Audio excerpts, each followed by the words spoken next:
got a little bit of flack on the internet for posting an article written by the AFP, which is essentially the Associated Press of Europe, and they did an investigative piece into the subject of doping and its prevalence in Colombia. The premise of this story is essentially that the pervasive doping culture in Colombia is threatening the production of talent from Colombia, from this country, where we've seen so many incredible riders, including the current Tour de France winner, Egan Bernal. And the facts really support the premise of this article. Let's read them off. Colombia is the country with the second most banned riders in the world, second only to Costa Rica. They currently have 20 riders serving suspensions due to doping violations. Yeah, and the problem with doping in the domestic peloton in Colombia really came to light in 2017 when 8 riders were suspended from the Vuelta a Colombia for banned substances. This led to the suspension of the Colombian doping authority by WADA, and in 2018 samples from the Vuelta a Colombia were actually sent to the US for testing because they did not trust the Colombian doping authorities to effectively manage the testing of samples in that country. Now, the AFP article is not the first time that the prevalence of doping in Colombia has been reported in the media. This issue really was brought into the mainstream light in 2015 when professional Colombian cyclist Juan Pablo Villegas conducted an interview in which he really blew the whistle on his personal experiences racing in Colombia. And in 2017, professional racers Gus and Lachlan Morton traveled to Colombia for their Thereabouts film and actually interviewed Juan Pablo Villegas about his experiences after publishing this article.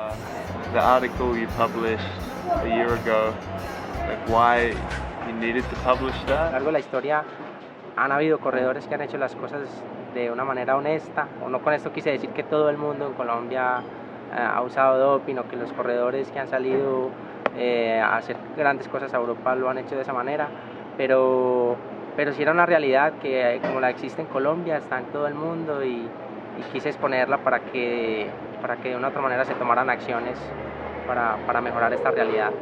You know, he said that he had received a lot of criticism from the Colombian Cycling Federation, that he had even received threats on social media. Tuve mucha oposición en el medio, entrenadores, equipos, la federación. Lo tomaron por el lado de que yo estaba hablando muy mal del ciclismo colombiano, incluso recibí amenazas por las redes sociales.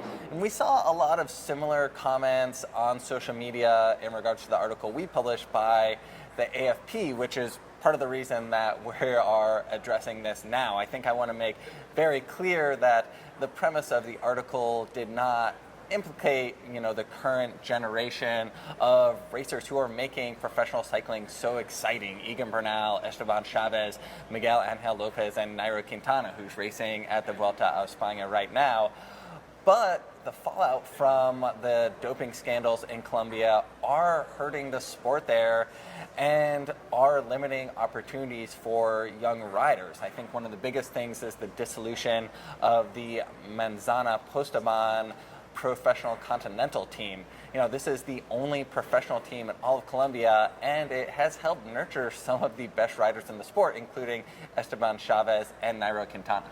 Yeah, and the article really is endeavoring to assert that the doping in Colombia, while it is bad, it is especially bad because as riders age out of the development ranks in Colombia, teams become less and less inclined to sign them. So for every Egan Bernal who is able to get out of Colombia and go join a Team Sky, there are probably quite a few who get stuck in Colombia, and after a few years, teams just don't want to touch them, and that is the problem that we're trying to expose. And the other issue is that young riders who maybe don't make it outside of the Colombian cycling ranks by the time they're 18, 19, 20 years old, they're competing against a peloton that is not necessarily clean and are not getting results, are not getting opportunities, and are not getting exposure, and it is hurting the growth of the sport in that country, and it is hurting the growth of the sport as a whole. You know, we saw this exact thing occur in the U.S. in American cycling, and I think, you know, it's something that exists all over the world, but I think is especially prevalent in Colombia because of the light that is being shined on the country, because of the success of the riders from there. Yeah, and then a final thing, also just to lift the veil back on terms of how we make editorial decisions. I don't think it's any secret that stories about doping, that videos about doping get a lot of clicks, get a lot of views, get a lot of interest. You know, that is not the reason we feel compelled to publish these stories to, you know, expose this side of the sport. The reason is because it's important, and for the sport to grow and continue to improve, these issues need to be addressed, explored, investigated, and the sport needs to be made cleaner.